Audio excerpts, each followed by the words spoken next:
everything's lopsided, right? And that's what I wanted. I wanted to emphasize the handmade quality with the first assignment. This assignment, you're going to emphasize more of the balanced look, symmetry. That's what you're going to do. So you're going to have a template to accomplish that. That will make it a little easier to do, okay? And then I'll show you later on how to make a template. Okay, in order for you to do this, you have two tasks. You have to be a good sculptor, and you have to be a good painter, or more like a printmaker. Okay. How many of you have done the woodblock prints? None. Okay. You create first. Once you get, since I'm walking backwards, I'm going to talk about the second part, not the first part. Second part, image making, right? This is all done reductively. If you're painting, if you're taking a painting class, you buy or stretch your own brand new white canvas or piece of paper, right? And then you apply paint. The process of covering the entire canvas with the surface, with the colors and texture. That's additive. You're adding pigments to the surface. Opposite is reductive. You start the whole canvas with black, and then you remove the pigment while it's soft to expose the clay underneath. It's the contrast to create the image. That's a reductive way of mark making. So you do this all reductive. So wood block printmaking is the same way. You get a block of wood, and then you put pigment, right? And then with the chisel, you remove the wood, the surface, to create image, right? So there's an image, right? The level of the difference in the surface. And then you put a paint. And only the raised area, untouched area, with a paint, you put a paper on, and then you rub it. And then you peel it off, and so you get an image. So that's what I'm saying. This is very similar to the woodblock printmaking, right? It's all reductive way of doing it. Reductive mark making. Okay. That said, you have to understand, you have to pretend you are afraid of empty spaces. There's our history term horror vacuum. Or you're scared, vacuum, emptiness. You're scared of emptiness. So that means your job is to come up with any design. You have to come up with design to leave least amount of untouched area. For instance, this is in progress. It's not perfectly done because there's so much empty space on the bottom. Right? This person could have done a little more job just to, put a little more designs on the solid black area. So your goal is to come up with a nice shape to accommodate the design that you make. That has the least amount of empty spaces. Okay. You can have a graphic design approach. You can have a repetitive pattern, or you can be a narrative. You can create an image to describe your life, who you are. You can create a narrative piece. For instance, if you turn around, it tells a different story about yourself. Or it doesn't have to be you. The subject doesn't have to be you. It could be your dog. It could be your cat. It could be something you care about. Okay? You can tell a story. Okay? So you've got so many different ways to do it. So you have to think about the shape. You have to think about the design. Creating the design, you have to be a good engineer. Right? You have to be a builder. You have to be a sculptor. Then you have to be good animator. You have to apply design, right? And number 3, maybe if you want to do a narrative piece, you have to be a good storyteller. You have to come up with a story, what to tell, right? Or you can be a good graphic designer. You have to have some kind of interesting design throughout, okay? Inside is an option. if a shape like this is visible, it makes sense to put little design inside. But if it's closed like this, there's no point of putting the design inside. It's going to be very difficult. Just stick your hands and, just create a design where you cannot see. Okay. So the design, the shape, the form, silhouette dictates the design elements. Okay. Any questions so far? The height requirement between 11 and 12. I have a piece of cardboard from clay box. This is 12 inch. So somewhere up to here is what you want. All right? And I'm going to use this to create a template to achieve higher level of not only accuracy but symmetry of this. Okay? Any questions? So the requirement, the height requirement between 11 and 12.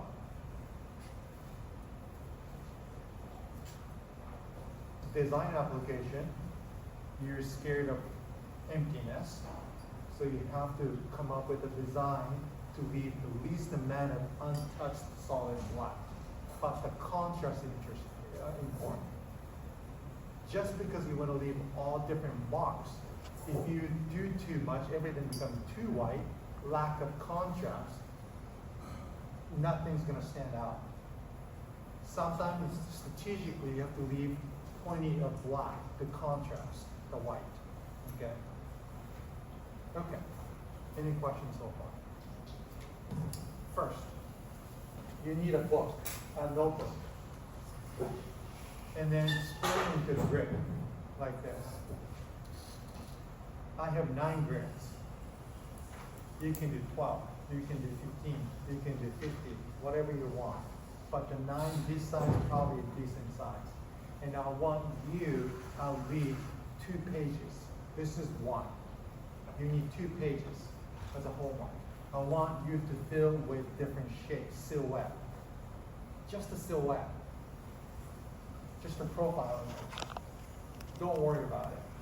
The goal is to make your final project symmetrical, but my drawings are not symmetrical. Spend least amount of time to do this part. 2 pages. Okay? And once you've done the 2 pages, there are a few things. I'll tell you what. You need to create,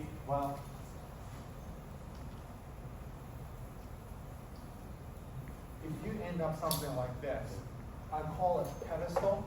The bottom, if you have a sharp pointing edge, corner like this, not gonna work. It will work, but they will chip eventually. So you need to modify it.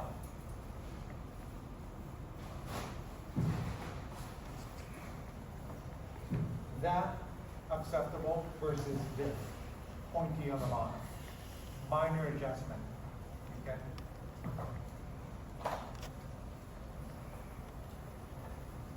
Out of 2 pages of the thumbnail sketches, I want you to pick 1. And then the one that you like has a pedestal on the bottom, sharp edge, modify it. If that's not selected as a finalist, don't worry about it, move on. In my case, I'm gonna go with something more like this. That's my favorite, all right? It's your preference. You don't have to ask me which one will work the best.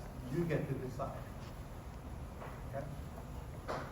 Then once you get select 1 out of the 2 pages of thumbnail sketches, grab a second page, top to bottom. Fill it out, fill the whole page. Are you following? I won't be able to repeat this, okay? Fill the whole page with the shape that you want. But don't worry about the symmetry at this point. Okay? From here, right? So to me, this is the better translation of this, the shape that I like. Okay? From here, I put 2 dots on the top. Here, 1 dot on the top, and then the 1 dot on the bottom. Can you see the red? that indicates the center of the opening, not the center of the paper. This indicates the center of the opening of my drawing, the pot.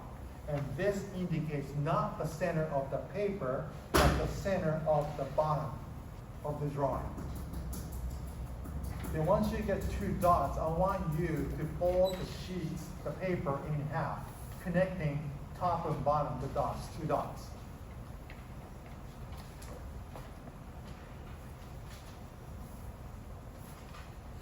Something like this. Most likely, paper is shifted, or it's folded, right? It's not a clean fold, it's shifted, right? But corners, all the four corners are not matched, right? Because my drawing is lopsided, it's shifted, right? And now at this point, I get to decide, do I like the left side or right, left side or right side? I like this side. It's the same shape, but a different silhouette. I like this fullness of this. I'm going to go with this.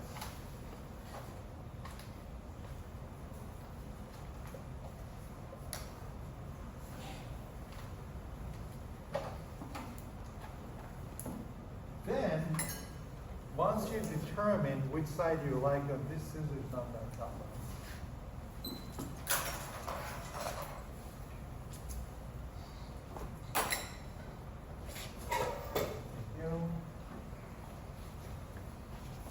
Ignore the side that you dislike. Just focus on the side of the line that you like. You're just going to cut along.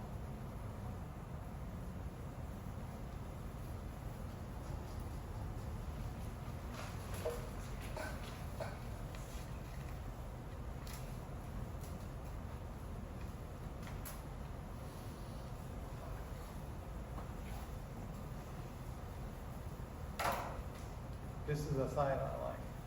This is the side I don't like. It was asymmetrical, but if you open, it becomes symmetrical, right? And then, last chance. Do I like it? Do I like it enough to spend the next 3 weeks building this shape? If you're doubtful, if you're questioning, I'm not sure, then go back to the drawing board. Pick another form, and then make another paper form till you're certified. You're certain that you like it. Okay. Once you have this,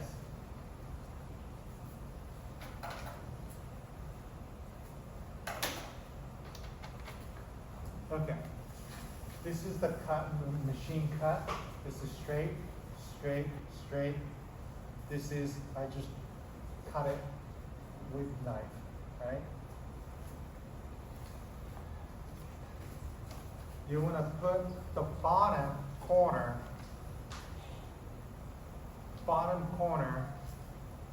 like this.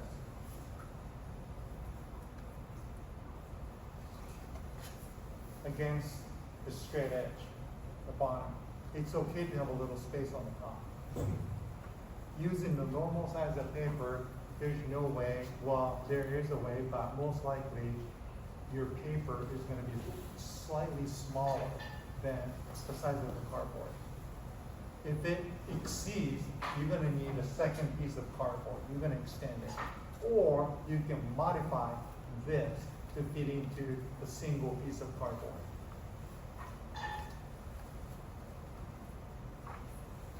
From here, make sure the bottom, there's no space in the bottom. Bottom is flush, okay?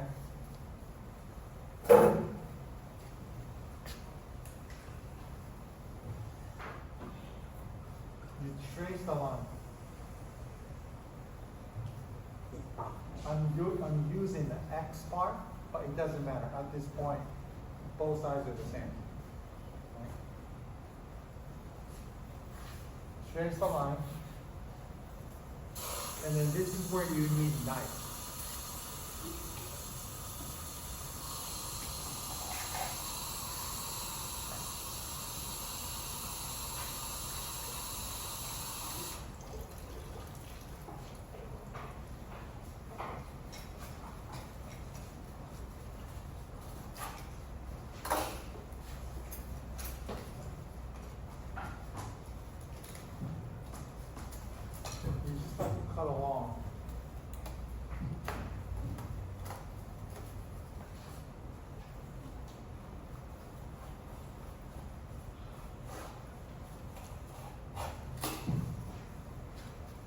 this is what you want. You want to separate. And then this is the positive side. This is the negative side of the shape. Right? This is the positive side. This is the outside of the shape. So this is the negative side of the shape of the heart that I'm about to make. Okay. You need both to start. But eventually you're gonna spend more time with the negative side of the pattern. And then what's really important is this. You want to keep it in your locker. This is the master copy. I will be using this a lot, pushing against the soft clay. And eventually, with the moisture, the corner gets all beaten up. Over a couple of weeks, this thing's going to get all messed up like this. So when that happens, you can't just eyeball to create this. Nothing's going to fit in to the shape that you already started. But having this, you can duplicate having a master copy, you can duplicate this over and over every time something happens to this. Okay? All right. Any questions so far? This is all the prep part.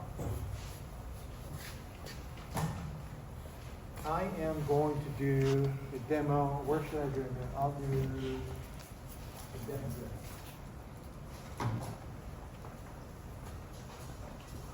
Where is it?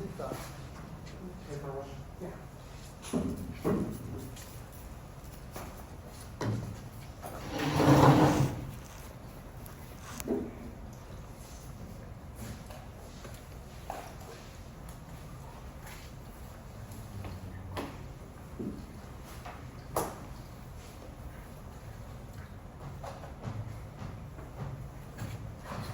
Okay, you need sturdy surface.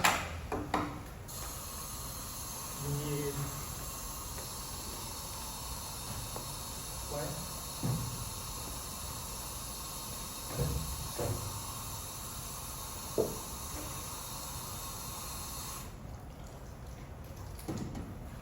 Depends on the shape that you're making. To make this shape,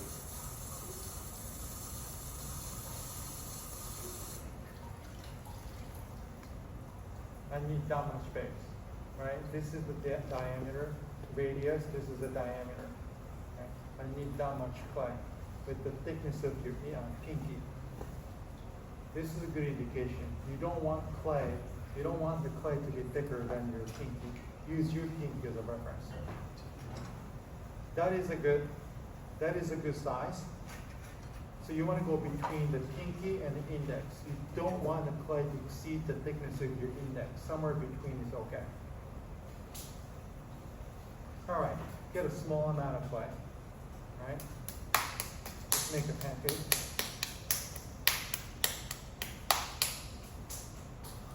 Something like that. Right?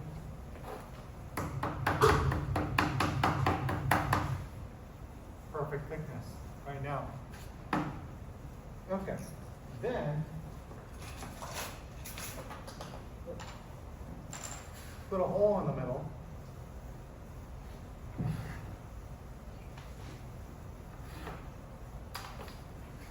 This straight edge sits right on top of the hole, and then you flip it over. This is about the right size. Perfect size, perfect size. Perfect size, perfect size. It just happened to be the good size. I wanted to make it bigger so I can show you how to cut it down, but it's just perfect. Okay. If it's too big,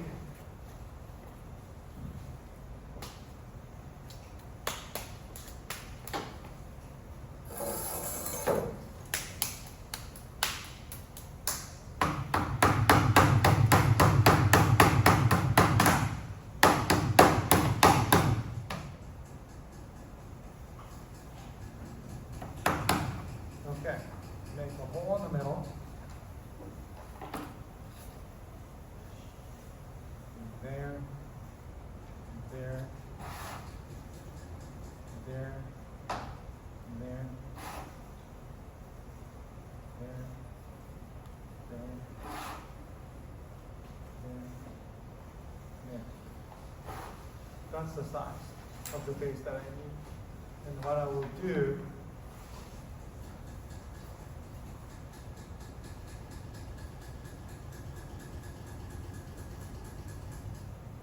that's about the size of the base that I need. And then with the sharp knife,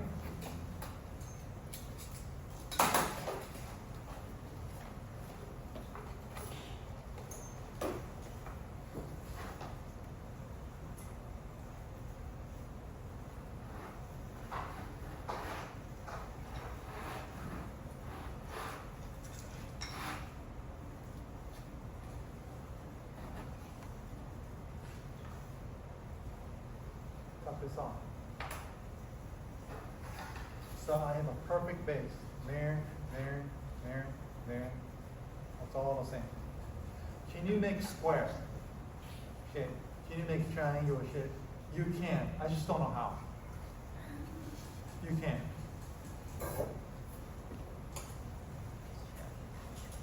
Okay.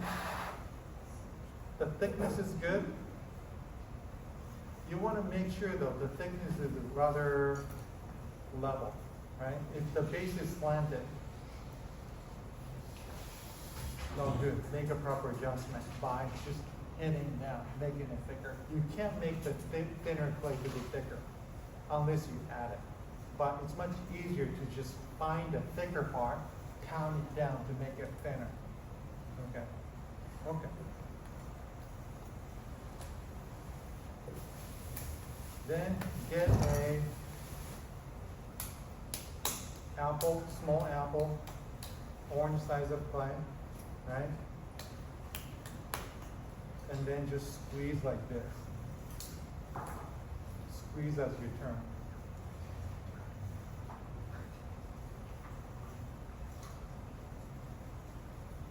From solid ball of clay to maybe a little thicker than your toe, the thigh, right? And then from here, it's not even, it has organic look to it. Then you need a clean and dry surface. Okay? So 2 hands in the middle, you roll. And then as you put pressure down, the clay stretches out. So you just have to feel the growth of the clay. Your hands have to follow the growth of the clay. If you keep rolling in the same spot, that's going to happen. It becomes uneven. The worst case,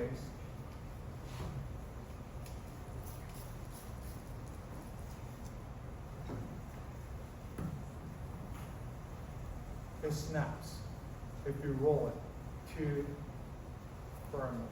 Okay? So the goal is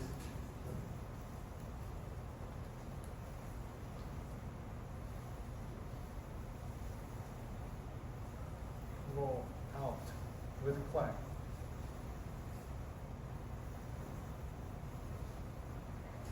Into something more of index finger thickness, or this is the thickness.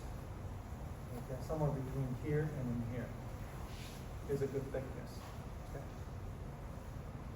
A lot of times it's hard for me to do, but as you roll it, you're going to get something more like this. It flops. It becomes flat. If it starts flopping, that's okay. All you have to do is have this stand up and then just tap it down. So bring it to square shape. Okay. Then this is where you need a scoring tool. I have this with rubbing the lip.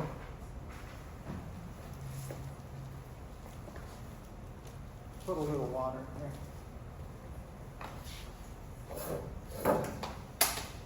With this, put a little water.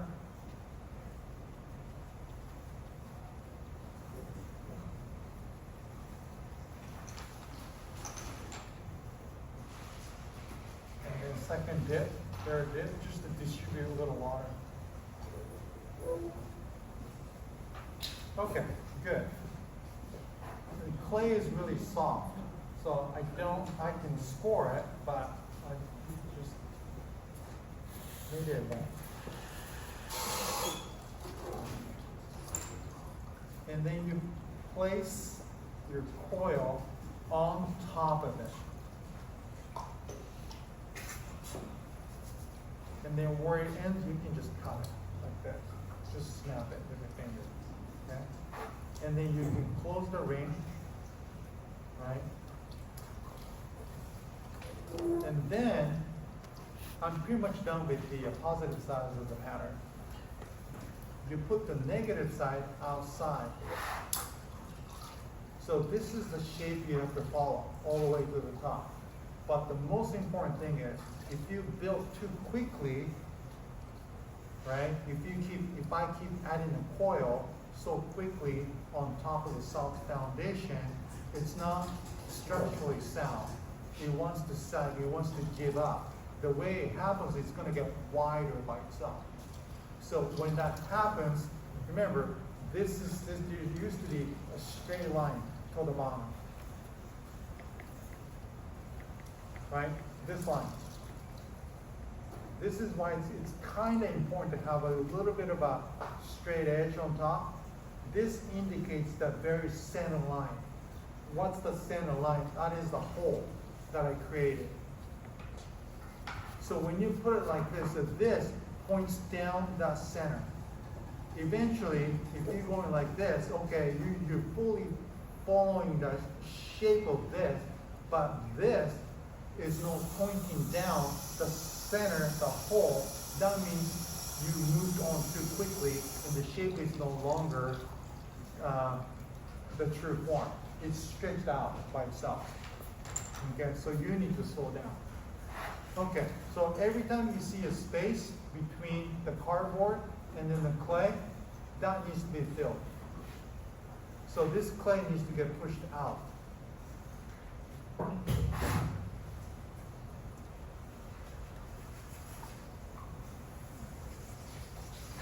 This angle. Angle is set, but the two pieces of clay, the base and coil, they're not secure. They're just loosely placed. Then I have to press it down. If you don't see what I'm doing with the fingertip, you need to control it. Get yourself in a place you can see what I'm doing.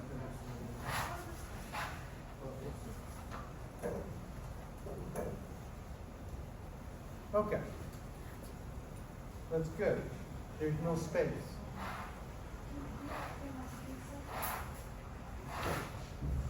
And you can see, if you use this over and over, this part's going to get wet. Especially when I'm scoring like this with a ton of water, there's a drip of water everywhere, it's going to get all soft.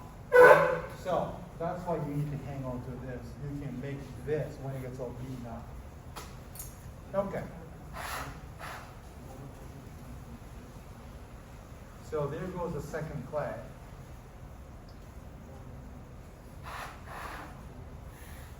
So there's a space. So this needs to be placed out.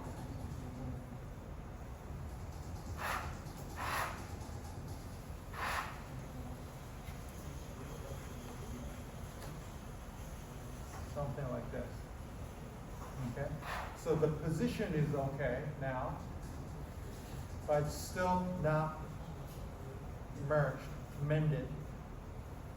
If I pick it up, it comes off, right?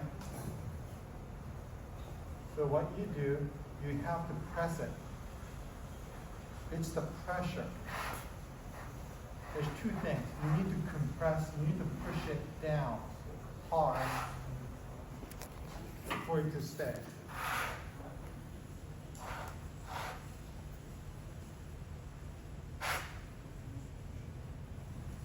So I pressed it hard. So before I picked it up, the coil came loose, but now with the pressure, firm pressure, they're all mended, welded together. That's what you want. Still, angle is good. Do you remember the number one enemy in ceramics? Air. Number two is the gravity. It's equally that, the same. Remember, this is going out. It has a flare. If this is going straight up or going inward, we're going against gravity. But it's going out. It's the gravity. So I can only go up to here. And if I keep going, it's going to sag. It's going to stretch wider by itself. So therefore, I can still have the same silhouette, but it's going to look chubby, a lot wider, because that center is going to keep moving outward as it gets bigger and bigger. Okay, so I'm going to do one more coil and then stop.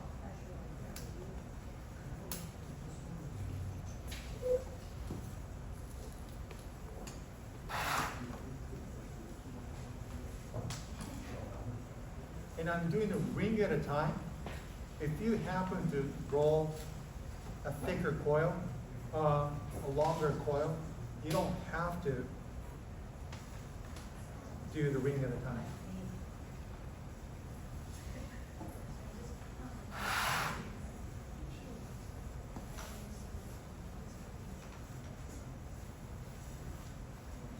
This part, you're going to have to cut it in the slope.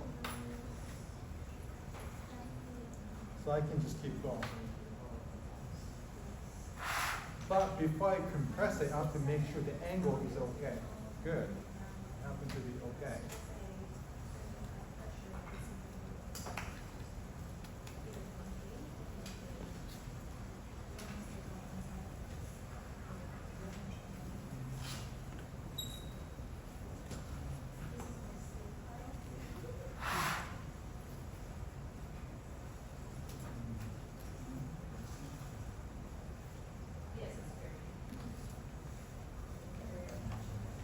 So far, so good, right? Okay, so the top two layers are still sitting on top of each other. They're not welded.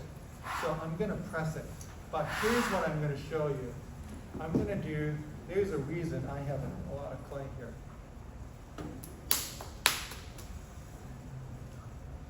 Let's imagine this is just a microscopic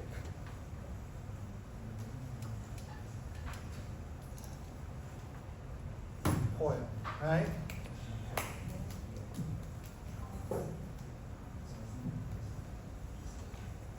And this coil goes on top.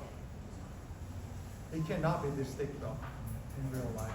But it's just easier seeing. I'm making a thicker coil. So this one goes on top, right?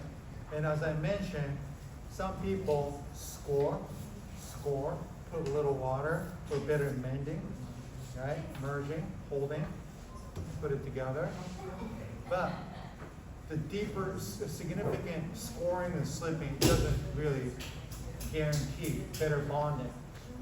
What promotes the better bonding is pressure, compression. Right? If I hold it down and compress, everything becomes together, right? And then afterwards, you're going to have to bring this clay up.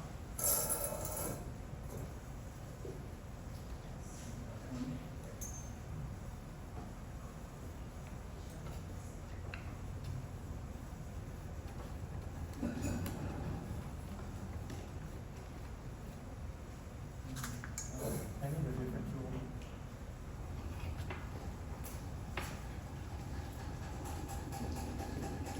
You have it.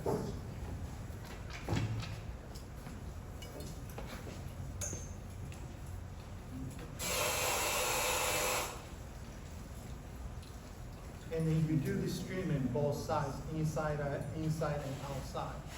And then this is not going to come apart, right?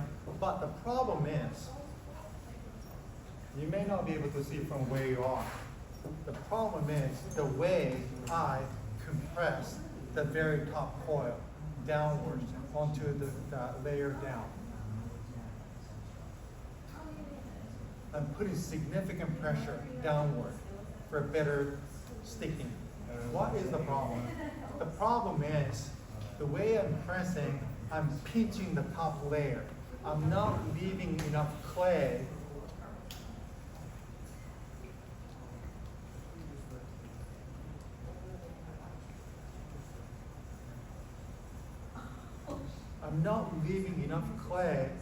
to go on top. I'm putting thick clay on top of thin, already pinched clay. This is the original thickness, the width of the clay. This is the new altered thickness of the clay, right?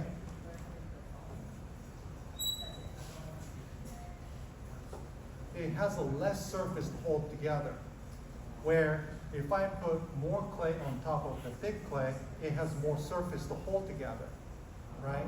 So how do I control? How do I do two things? How do I compress the coil without changing the thickness of the top? This is what you do. Go like this, right? Imagine you can only visualize. There's a center line, middle line in each coil. You can bridge over, you can only compress the bottom half firmly.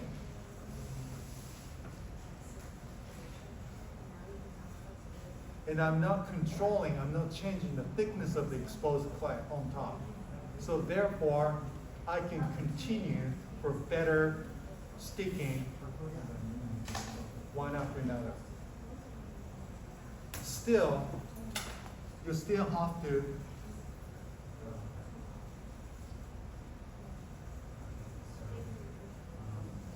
push him down, push the clay down, and then up. And then after this, if you have serrated the rib, it's a good idea to just go once or twice. And then this is the must. This rib, clean to finish it. Okay. So if you do this both sides, inside as well as outside, it will never come apart. Okay. Okay. That said, I still have 2 layers. Yeah, go ahead. So what are the air bubbles? Is there going to be air bubbles in there? We'll find out. There's no way to tell. Yeah, you will know. When your piece explode in the kiln, you're saying, then I had air bubbles.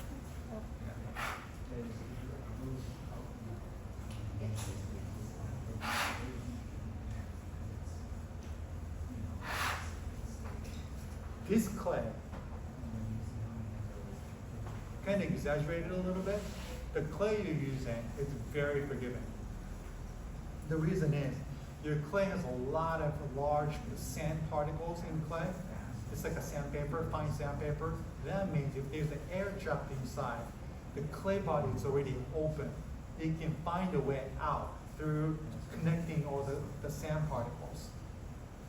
Different class, pottery class, we're using the smooth clay, no sand. So when that becomes, the air trap, it's a problem. Air is not going to find a way to escape by itself because there's no sand, there's no connecting dots to get out. But your clay is very forgiving. So just drop your shoulders, enjoy the ride. It's not going to blow up. Okay? Okay, so you compress. So I'm applying the same principle. I'm just seeing that the line halfway through, I'm only compressing the bottom half. And then once you get maybe 4 or 5 layers, coils, you're gonna have to weld it together. So you can use a finger. Make sure, I like to smooth inside first. Make sure you put supporting hand outside and then bring it up and down. Without, if you don't support, the shape is perfect right now, but without support,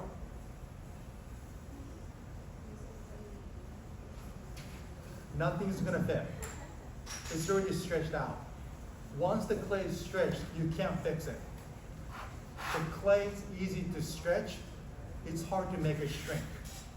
So as you blend, as you push clay, make sure you have the same amount of pressure from outside to blend it.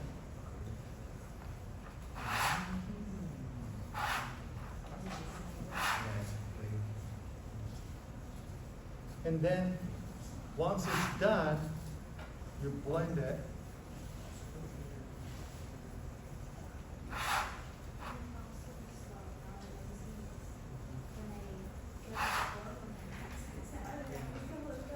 There's a lot of information in here, and I'm sure you're confused. That's normal.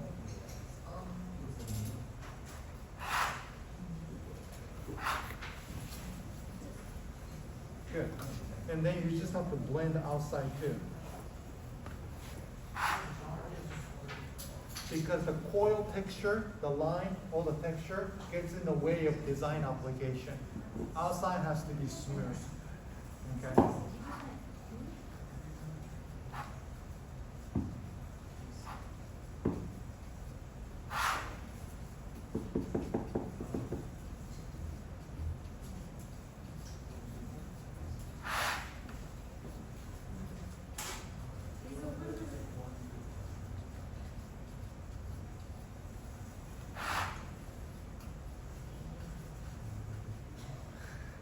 How am I doing with time? Am I going over? It's 11:09. Huh? It's 11:09. Dang.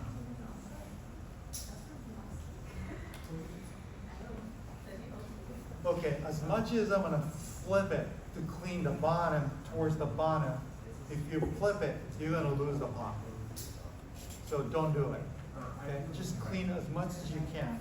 When it gets a little hard, you should be, when it gets sturdier, you should be able to flip and then do that, good cleaning towards the end.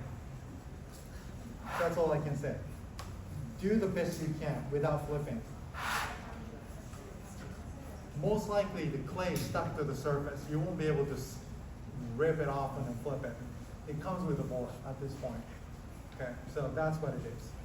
Okay, so I'm at the point, I won't be able to add clay anymore. This is too soft. Even if you add one more coil, the pressure, the gravity, plus the weight of the clay, it's gonna push this down gradually overnight. And then when I come back tomorrow, shoot, there's so much gap. Yes, I put too much clay on top of a too soft clay.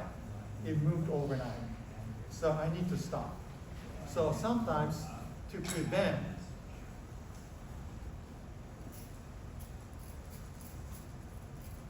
you can put a little support underneath.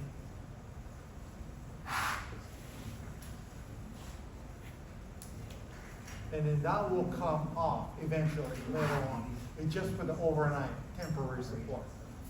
Okay.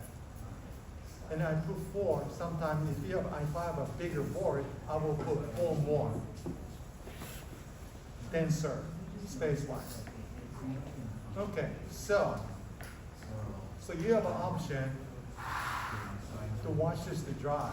I have an option to wash this to dry to be firmer, or start the second piece using the same pattern. So by the time I get to the certain height with the second piece, this will be stiffer. I'm not sure if it's stiff enough to switch it back to add more clay. Most likely it's not. And that's why you have to start the third piece. By the time you get to the same height in the third piece, this is going to be dry enough. And then you can just keep going. Okay, so I'm going to stop here. And then next week, Monday, I have more things to talk about. How to control. You're adding layers, soft, right? And then you work on maybe 5 or 6 layers, coils, one day. And then you come in during open lab hours to control the dryness. Because if you keep it covered overnight until the next class, everything's going to be too wet. There's nothing you can do to it, right? So you have to control the moisture content between the classes. But I think I'm gonna wait to tell you that. But any questions so far? Where to start? Where to get? I'm gonna have a bunch stack of cardboard for you.